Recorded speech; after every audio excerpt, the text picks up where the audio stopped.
भगवान के कहे हुए उसी दिव्य वचन को सुन रहे हैं।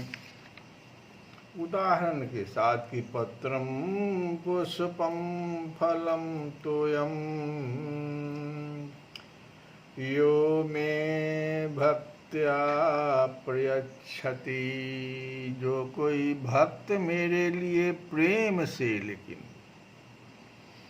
पत्र पुष्प फल जल आदि अर्पण करता है, उस शुद्ध बुद्धि निष्काम प्रेमी भक्त का प्रेम पूर्वक अर्पण किया हुआ वह पत्र पुष्प आदि मैं सगुण रूप से प्रकट होकर प्रीति सहित खाता हूँ। तो विदुर का उदाहरण हम लोगों ने कल की कथा में, और सुदामा जी का उदाहरण आज हम लोग सुने द्रौपदी और गजराज के उदाहरण को सुने। द्रौपदी पांडव वन में रहकर, ये द्रौपदी की जो कथा है तो उस समय की है जब पांडव वन में रहकर अपने दुख के दिन काट रहे थे, परंतु दुर्योधन की खलमंडली जो थी वो तो अपनी दुष्टता के कारण उनके विनाश की ही बात सोचती रहती थी।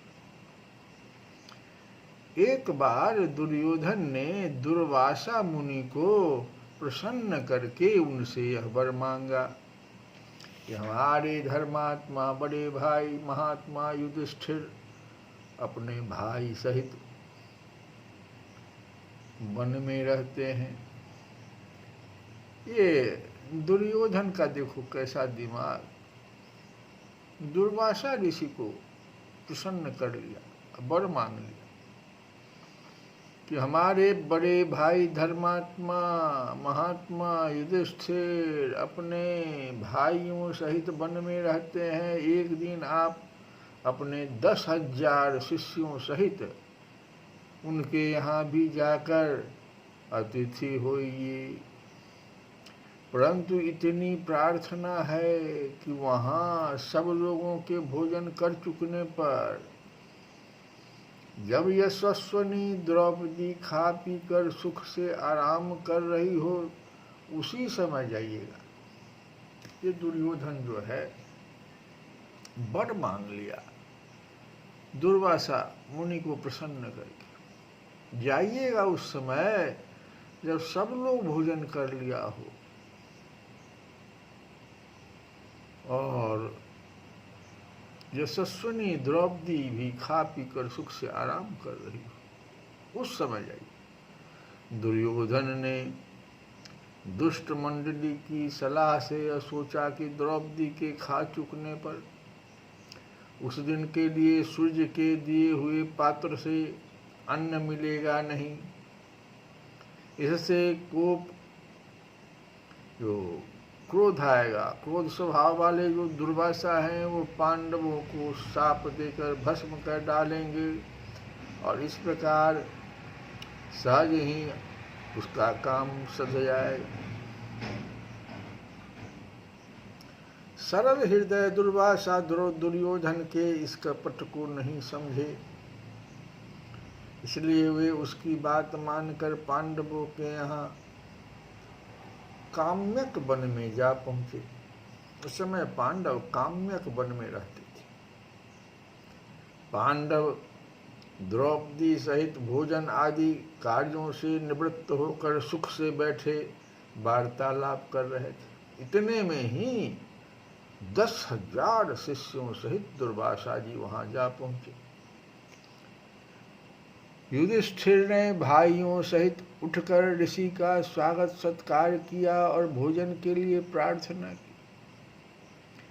दुर्वासा जी ने प्रार्थना स्वीकार की और वे नहाने के लिए नदी तीर पर चले गए। इधर द्रौपदी को बड़ी चिंता हुई, परंतु इस विपत्ति से प्रिय बंधु श्री कृष्ण के सिवा उसकी प्यारी कृष्णा को और कौन बचाता। उसने भगवान का स्मरण किया। द्रौपदी देखो विपत्ति काल में भगवान का स्मरण कर रही है और क्या कहा भगवान से कि हे कृष्ण, हे गोपाल, हे असरण शरण, हे शरणागत वत्सल, अब इस विपत्ति से तुम ही बचाओ। दुस्साहसनाद हम पूर्वम सभायाम मोचिता यथा। जिस प्रकार तुमने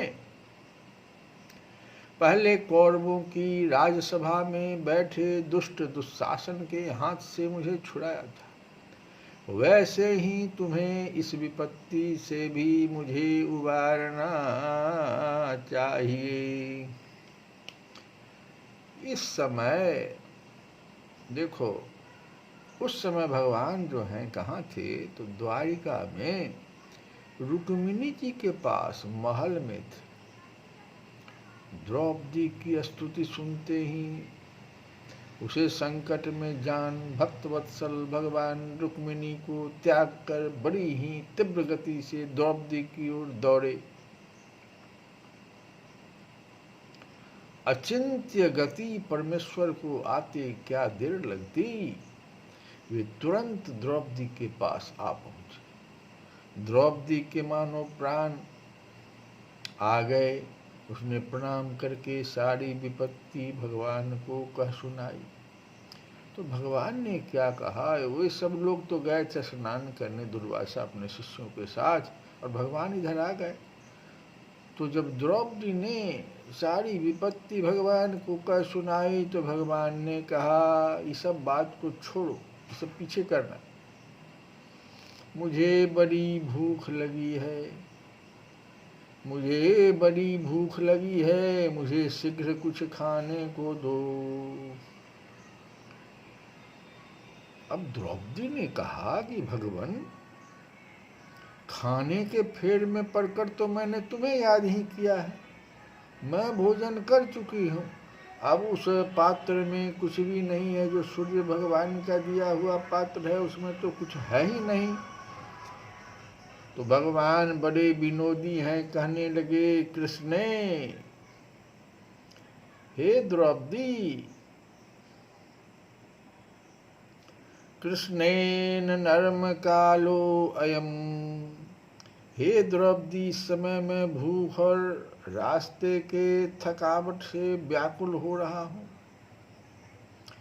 यह मेरे साथ विनोद का समय नहीं है, तुम विनोद कर रहे हो कि कुछ है ही नहीं। जल्दी जाओ और सूर्य का दिया हुआ बर्तन लाकर मुझे दिखलाओ। बेचारी द्रौपदी क्या करती, पात्र लाकर सामने रख दिया। भगवान ने तीक्ष्ण दृष्टि से देखा और क्या देख लिया, पत्रम, एक साग का पत्ता ढूंढ निकाला। पत्रम पुष्पम, तो पत्ता निकल गया, साग का पत्ता। भगवान बोले, तुम कह रही थी ना कि कुछ भी नहीं है, और इस पत्ते से तो त्रिभुवन तृप्त हो जाएगा। यज्ञ भोक्ता भगवान ने पत्ता उठाया और मुंह में डालकर कहा कि विश्वात्मा प्रियताम, इस पत्ते से सारे विश्व के आत्मा, देव, यज्ञ भोक्ता भगवान तृप्त हो जाएं। साथ ही सहदेव से फिर भगवान ने कहा, मुंह में डाल दिया। उसके बाद भगवान ये बोल गए कि इस पत्ते से सारे विश्व के आत्मा, यज्ञ भोक्ता भगवान तृप्त हो जाएं।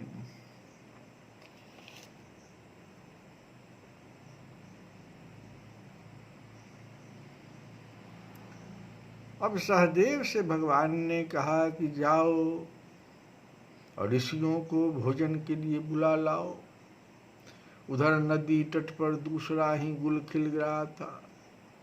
संध्या करते करते ही ऋषियों के पेट फूल गए और डकारें आने लगी थी। शिष्यों ने दुर्वासा से कहा, महाराज, हमारा तो गले तक पेट भर गया है, वहां जाकर हम खाएंगे क्या।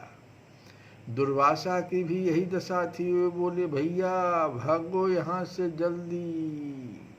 ये पांडव बड़े ही धर्मात्मा, विद्वान और सदाचारी हैं तथा भगवान श्री कृष्ण के अनन्य भक्त हैं। वे चाहें तो हमें वैसे ही भस्म कर सकते हैं जैसे रुई के ढेर को आग। मैं अभी अम्बरीश वाली घटना भुलाया नहीं हूँ। श्री कृष्ण के शरणागतों से मुझे बड़ा भारी डर लगता है। दुर्वासा के ये वचन सुन शिष्य मंडली यत्र तत्र भाग गए। सहदेव को कोई कहीं नहीं मिला, सब भाग गए। अब भगवान ने पांडवों से और द्रौपदी से कहा, लो अब तो मुझे द्वारिका जाने दो। तुम लोग धर्मात्मा हो। जो कोई निरंतर धर्म करने वाले हैं उन्हें कभी दुख नहीं होता। जो कोई धर्म करने वाले हैं, निरंतर धर्म करने वाले, उन्हें कभी दुख नहीं होता। धर्म नित्यास्तु ये केचिन ते सीदन्ति कहेचित्। ये तो द्रौपदी की कथा में हम लोग एक पत्ते की बात, पत्ते का उदाहरण, पत्रम पुष्पम। अब पुष्पम के बारे में देखिए, पुष्प से कैसे भगवान पुष्प खा लिए। गजराज की कथा है। गजराज त्रिकूट पर्वत पर रहता था। एक दिन वह गर्मी से व्याकुल होकर अनेकों बड़े बड़े हाथियों और हथनियों के साथ वरुण देव के ऋतुमान नामक बगीचे में अत्यंत विस्तृत सुंदर सरोवर के तट पर पहुंचा। तदंतर वह सरोवर के अंदर घुस गया और अमृत तुल्य जल पीकर हथनियों और उनके छोटे छोटे बच्चों के साथ खेलने लगा। उसी सरोवर में एक महान बलवान ग्राह रहता था। ग्राह ने गजराज का पैर पकड़ लिया। गजराज ने अपना सारा बल लगाकर उससे पैर छुड़ाने की चेष्टा की, परंतु वह न छुड़ा सका। इधर ग्राह उसे जल के अंदर खींचने लगा और जितने भी हाथी हथनियां साथ में आए थे, तो साथ के हाथी और हथनियां सूंड से सूंड मिलाकर गजराज को बचाने के लिए बाहर खींचने लगे, परंतु उनकी एक भी नहीं चली। बहुत समय तक यह लड़ाई चलती रही। अंत में वह कातर होकर भगवान की शरण हो गया। उसने कहा कि जो बहुत तेजी के साथ इधर उधर दौड़ते हुए इस प्रचंड वेग वाले महाबली कराल काल रूपी सर्प के भय से भीत होकर शरण में आए हुए प्राणी की रक्षा करता है, तथा जिसके भय से मृत्यु भी इतस्ततः दौड़ता रहता है, ऐसा जो कोई ईश्वर है उसकी हम शरण जाते हैं। तत्शरणं त्वमेमहि। फिर गजराज ने मन ही मन भगवान की बड़ी ही सुंदर स्तुति की। भगवान ने भक्त की पुकार सुनी और सुनते ही वे भक्त को बचाने के लिए अधीर हो उठे। ग्राह के चंगुल में फंसे हुए गजराज को बचाने के लिए पलंग को छोड़ते हुए पार्षदों की परवाह न करते हुए कौस्तुभमणि को भुलाकर उठते उठते ही गदा गदा इस प्रकार पुकारते हुए लक्ष्मी जी को भी न देखते हुए और गरुड़ जी पर बिना कुछ बिछाए नंगी पीठ ही चढ़कर जाने वाले भगवान नारायण हमारी रक्षा करे। गरुड़ की पीठ पर चढ़कर भगवान वहां जा पहुंचे।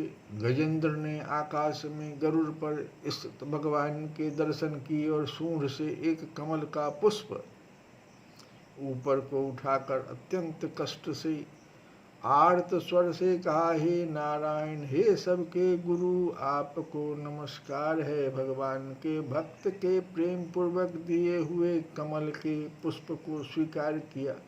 भगवान ने भक्त के प्रेम पूर्वक दिए हुए कमल के पुष्प को स्वीकार किया।